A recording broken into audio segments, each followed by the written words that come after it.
নমস্কার বন্ধুরা, আজকে শোনাবো আশাপূর্ণা দেবীর লেখা গড়িমালা।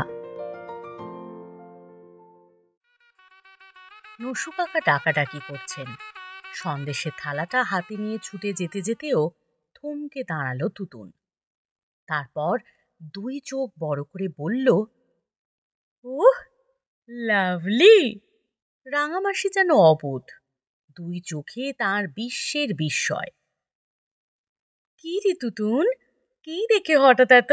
ওহ রাঙামাসি, কি ফাইন দেখাচ্ছে তোমার খোপাটাকে। খোপা? ওহ! রাঙামাসি যেন এতক্ষণে তুতুনের চোখ বড়র দিশে পেলেন। হাত তুলে খোপার গায়ে একবার আলতো স্নেহস্পর্শ বুলিয়ে নিয়ে বললেন, আর বলিস নে, সেই অবধি লজ্জায় মরে যাচ্ছি। কেন, লজ্জা কিসের গো? দূর দূর, খোপায় ফুল পড়বার বয়স আর আছে নাকি? তুতুন মুচকি হেসে বলে, তাতে কি, বেশ তো দেখাচ্ছে। ওই তো। রাঙামাসি হতাশায় ভেঙে পড়ছেন যেন। ওই বেশ দেখানোর জ্বালাতেই তো 24 ঘন্টা অস্থির। তোদের রাঙামেশর তো কাণ্ডজ্ঞানের বালাই নেই। এই আছে মানুষ উদোমাদা সন্ন্যাসী, এই কি খেয়াল চাপলো নিউ মার্কেটে গিয়ে ফুল নিয়ে এলো গাদা গাদা, মালা আনলো জোড়া জোড়া। নাও তাকে খোপায় পরো, গলায় পরো, না পড়লেই রসাতল। বলো কি রাঙামাসি, এই ব্যাপার? যাই বলো, রাঙামেশোকে দেখলে কিন্তু। আর বলিস কেন, বর্ণচোরা আম। এই দেখ না, এখানে হাজার লোকের মাঝখানে টুকুস করে এক ফাঁকে এসে মালা গাছাটা চাপিয়ে দিয়ে গেল মাথায়। লজ্জায় মরছি সেই থেকে। রাঙামাসির এই বর্ণনার সঙ্গে রাঙামেশোকে মিলতে গিয়ে খুক খুক করে বিষম খায় তুতুন। ওদিকে সন্দেশ সন্দেশ রব উঠেছে। অতএব উত্তর মুলতুবি রেখে বিষম চাপতে চাপতেই ছুটে চলে যেতে হয় তুতুনকে। নসু কাকা ওর হাত থেকে থালাটা প্রায় ছিনিয়ে নিয়ে পরিবেশক ছোকরাদের হাতে চালান করে ধমকে ওঠেন, সন্দেশ আনতে যে বুড়ো হয়ে গেলি, সাথে বলি মেয়েদের দিয়ে কোনো কাজ হয় না। না, হয় না। তুতুন বিষম খাওয়াটা শেষ করে নেয়। মেয়েদের যে কত জ্বালা জানো না তো, পড়তে যদি আমার অবস্থায়।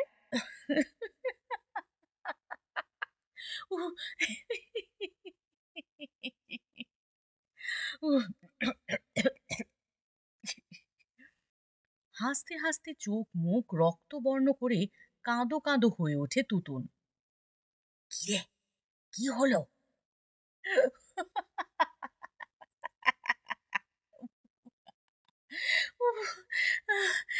নসু কাকা, সে এক কাণ্ড।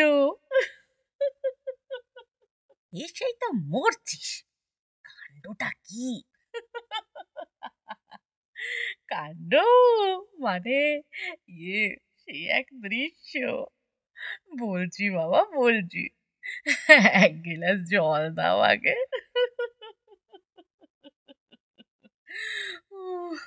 হাসির গন্ধে আকৃষ্ট হয়ে ইত্যবসরেই এসে জুটে যান বাঁশি পিসি আর আশু কাকা, সেজদি আর রত্না বৌদি।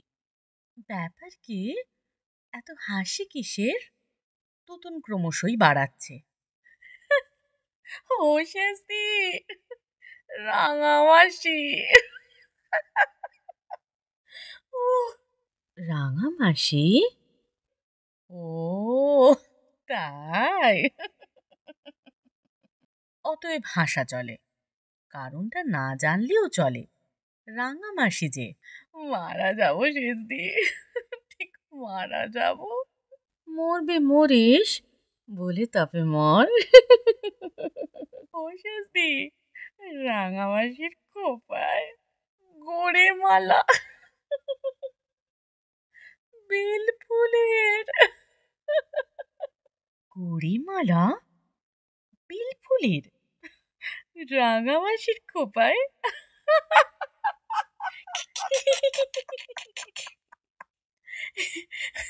রোসো রোসো, ওতে শেষ নয়। আরো আছে, রাঙামেশো নাকি চুপি চুপি মালা নিয়ে খোপায় চাপিয়ে দিয়ে।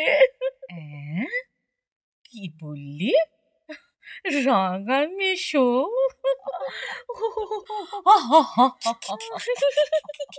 এরপর আর ভিজে ছাদের জল কাদার বাধা মানা চলে না, বজায় রাখা চলে না সিল্কের শাড়ির মায়া।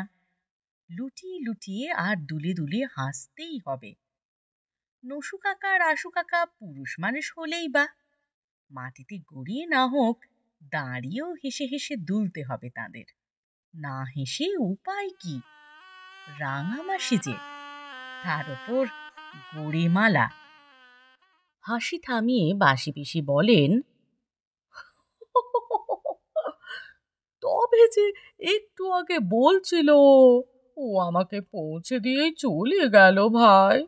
ও শরীর ভালো নয়, নেমন্তন্ন বাড়ির খাওয়া ওর সয় না। ওগো, তার ফাঁকে টুক করে বর্ণচোরা কিনা? কে বললে বর্ণচোরা? আমি বলিনি বাপু, রাঙামাসির নিজ মুখ নিঃসৃত বাণী। তিনি বললেন দেখতে ওই রকম সন্ন্যাসী সন্ন্যাসী, আসলে বর্ণচোরা। রোগকে কর তুতুন, থাম, আর হাসিয়ে মারিস নি। বিশ্বাস না হয় দেখে এসো। ও বাবা, রাঙাটি যে একেবারে ইয়ে, আপনাকে যে একেবারে চেনাই যাচ্ছে না রাঙাদি। নসু কাকা যেন যেতে যেতে থমকে দাঁড়ালেন। আজকেরই লগন সার বাজারে এরকম মোটা মালা মেলাই দুষ্কর। কত নিয়েছে? কপাল আমার, ঘাটের করি খরচা করে মালা কিনে চুলে দেব? পাগল তো নই। পাওনা জিনিস রে ভাই, পাওনা জিনিস। ও তাই বলুন। আমি ভাবছিলাম বুঝি জামাইবাবু নিউ মার্কেট থেকে। তা নয়, তোমাদের জামাইবাবু না হলে আর গিন্নির খোপায় ফুলের মালা দোলাতে আসবে কে? এখানেই লাভ হলো। ওই যে কি যেন ছেলেটি তোমাদের বরকনের মালা আনছিল, কি খেয়াল চাপলো তার, আমার খোপায় একটা মালা চাপিয়ে দিয়ে গেল। খামখেয়ালি ছেলেটা। তাই নাকি? মালা আমাদের আশু এনেছিল না? মুহূর্তের জন্য কি একবার কেঁপে উঠলেন রাঙামাসি? না, এরকম ঢের আক্রমণ তার গা সওয়া।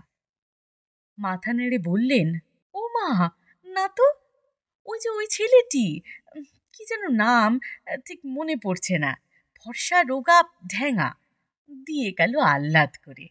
তাই আর খুলিনি, লজ্জার মাথাকে মাথায় বয়ে বেড়াচ্ছি। কাজের বাড়ি, দাঁড়িয়ে কথা বলার সময় নেই। নসু কাকার ঘাড়েই আবার মেয়েদের খাওয়ানোর ভার। ছুটে চলে যেতে হলো নসু কাকাকে, আর একটা ব্যাচ বসিয়ে দিতে হবে। রাঙাদি, খেয়েছেন নাকি?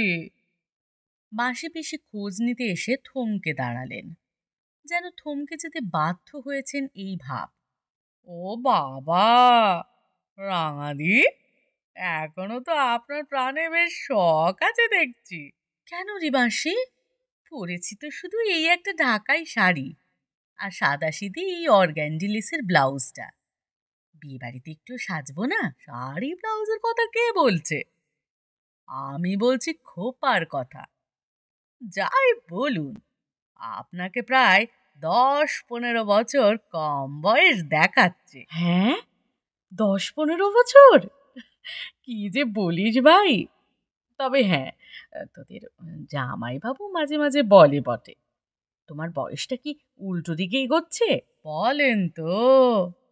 তাহলে বুঝুন, চিন্তাশীল ব্যক্তিরা যে প্রত্যেকে একই কথা চিন্তা করে থাকেন, এই তার আরেকটি প্রমাণ।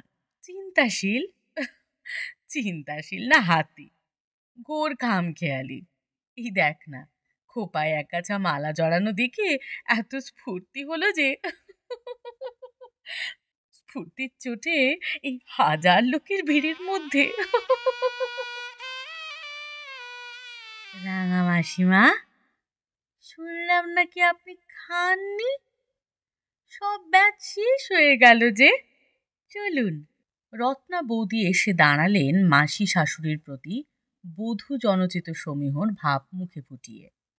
রাঙামাসির খোপার দিকে তার দৃষ্টি পড়েছে এমন মনে হয় না। রাঙামাসি অন্যমনস্কভাবে আলতো একটু হাত তুলে খোপার মালাটা ঠিক করে নেন। রত্না বৌদি তবু উদাসীন। অন্ধ নাকি? তোমরা সব খাবে না বৌমা? হ্যাঁ, এই যে এই সঙ্গে বাড়ির মেয়েরাও বসছে। চলুন চলুন। আগের ব্যাচে খেলেন না, শুনছি নাকি প্রায় সব ফুরিয়ে গেছে। এহেন দুঃসংবাদেও কিন্তু রাঙামাসির আফসোস নেই।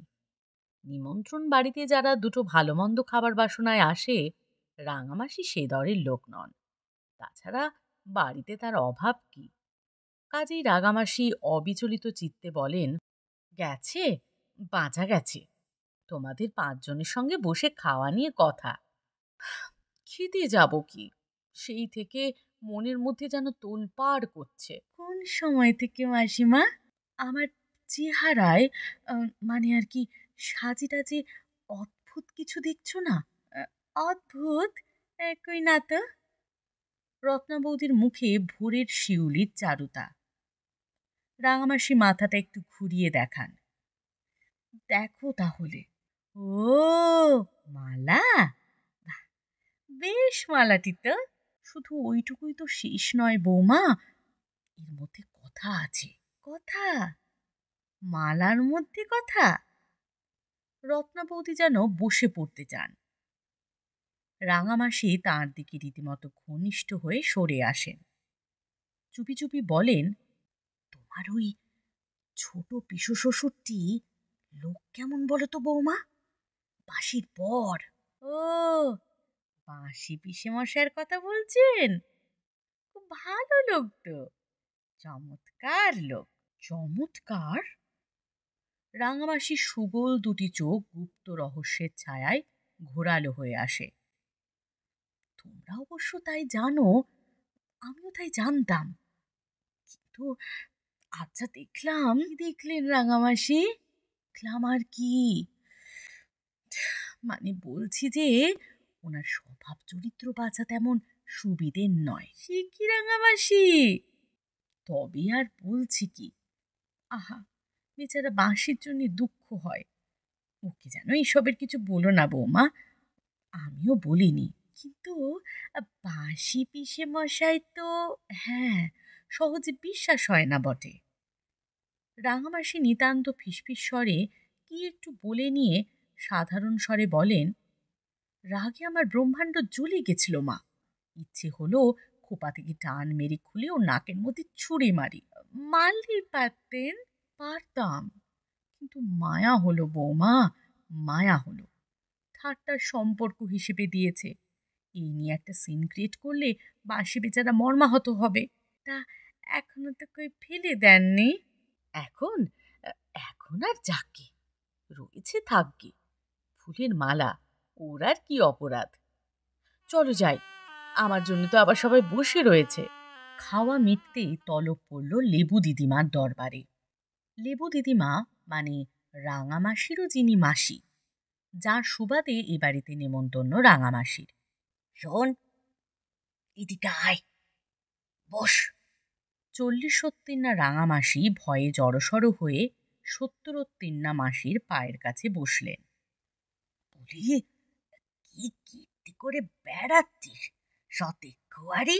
গোল গোল দুটি চোখে ফ্যাল ফ্যাল করে তাকান রাঙামাসি। তোমাকে অনয় আমার জকুমারি হয়েছিল মা। তোমার নামে সবাই মুখ বেঁকিয়েছিল, আমি মায়ায় পড়ে আনলাম।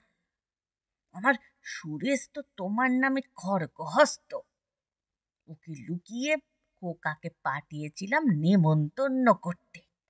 তা আমার মুখখানা একেবারে ডুবিয়ে দিলি। কি করেছি মাসিমা? বুঝতে পারছি না তো। গরু চোরের মতো চোখ পিট পিট করতে করতে শুধান রাঙামাসি। না, তা বুঝতে পারবে কেন? ছি ছি, তোর বয়সী বউরা নাতি নাতনি নিয়ে জড়িয়ে সংসার করছে, আর তুই কিনা এমনি করে ঢলিয়ে বেড়াচ্ছিস। বাঁচা বলে কি কচি খুকি আছিস? তোরে খোপায় ফুলের মালা জড়িয়ে লোক হাসিয়ে বেড়াচ্ছিলি কেন সর্বনাশী? রাঙামাসি অশ্রুভরা চোখে মাথা হেঁট করে বলেন, ফুল আমার বড় ভালো লাগে মাসিমা। ভালো লাগে? বাড়িতে ফুলের বিছানায় শুয়ে থেকো, 5 জনের সামনে কি পড়েছিস পড়েছিস, নিজের মুখে চুনকালি লেপেছিস, বেশ করেছিস। ওসব কথা বলেছিস কেন? বাঁশি রেগে একেবারে আগুন হয়ে বেড়াচ্ছে, বাড়ি শুদ্ধ সবাই হাসাহাসি করছে, আমারই লজ্জায় গলায় দড়ি দিতে ইচ্ছে করছে। জামাই আমার অমন ঋষি তুল্য, তার সঙ্গে এতকাল ঘর করেও এখনো তোমার এমন প্রবৃত্তি! সহসা রাঙামাসির ভাব পরিবর্তন হয়। তিনি মাথা তুলে বলে ওঠেন, ফুল পড়েছে হাসাহাসি করতে পারে, বাঁশির রাগের কি হলো? হবে না? তুই মিছে করে ওর স্বামীর নাম জড়িয়ে কেলেঙ্কারির গপ্প করবি, আর ও বুঝি আহ্লাদে ভাসবে ওর স্বামীর নামে? রাঙামাসি 2 গালে 2 হাত থাবড়ে বলেন, উমা, সে কি, কি ঘেন্না! তার নামে আবার আমি কি বললাম? কেন বলিসনি বাঁশির পর নাকি আচমকা পেছন থেকে তোর খোপায় মালা জড়িয়ে দিয়েছে? রাঙামাসি ঠাস ঠাস করে চড় বসান নিজের গালে। ও মা, আমি কোথা যাব? অমন বিশ্রী কথা কে রটিয়েছে? ছি ছি! ফুলটুনির খোকাটা তখন লাঙা দিদা করে কাছে এসে কি খেয়ালে একটা মালা নিয়ে আমার মাথায় বসিয়ে দিল। ছেলে মানুষের আহ্লাদ করে দেওয়া উপহার, তাই সেটা পেলিনি। দোষ হয়ে থাকে এই ফেলে দিচ্ছি। খুলতে উদ্যত ভঙ্গিতে হাতটা একবার উঠিয়েই অন্নমনার মতো সে হাত নামিয়ে নিয়ে রাঙামাসি বলে, ছেলেটা বুঝি ঘুমিয়ে পড়েছে, হয় নয় ডেকে জিজ্ঞেস করো। ফুলটুনির বছর 4-এর ছেলেটা অদূরে অকাতরে পড়ে ঘুমোচ্ছে, তাকে ডেকে সাক্ষ্য দেওয়ানোর প্রস্তাব করা একমাত্র রাঙামাসির পক্ষেই সম্ভব। লেবু দিদিমা মুখ বাঁকিয়ে বলেন, হ্যাঁ, ওকে যাব সালিশ মানতে, আমি তো আর খেপিনি। তাহলে বলি, রত্নানাথ বউয়েরই বা সাহস হয় কি করে এসব কথা রটাতে? আর ওর দরকারই বা কি? দরকার আর কি, মজা দেখা। গোলমালের বাড়িতে একটা গন্ডগোল তুলে দিল। তোমায় আমি বলছি মাসি, সুরেশদার ছেলের বউটি বাপু সুবিধের হয়নি, দেখছি তো সমস্ত দিন। ভাসুর শ্বশুর জ্ঞান নেই, সবাই এর সামনে হাসাহাসি তর্কাতর্কি, মাথায় একটু কাপড় নেই। লেবু দিদিমার এজলাসে আসামির বদল হয়। তিনি নাক কুচকে বলেন, ওর কথা বলিস নি, লজ্জা শরমের বালাই মাত্র নেই, মুখে বেশি কথা কয় না, ভেতরে ভেতরে ধিঙ্গি অবতার, তার উপর আবার এইরকম কথা বানানো রোগ। ছি ছি, জানি না বাছা, কার কথা সত্যি কার কথা বানানো। তোমার কথা নিয়ে এদিকে তো একেবারে ডিডি পড়ে গেছে। তুমি কাকে নাকি বলেছ জামাই নিজে গড়ে মালা এনে দিয়েছে, কাকে বলেছ আশু দিয়েছে, আবার নাত বউয়ের কাছে এই অকথা কুকথা বলেছ। রাঙামাসি একটু বিজয় গৌরবের হাসি হেসে বলেন, তাহলে বোঝো মাসি, কাদের কথা বানানো। আমি তো আর পাগল নই যে 5 জনের কাছে 5 রকম কথা বলবো।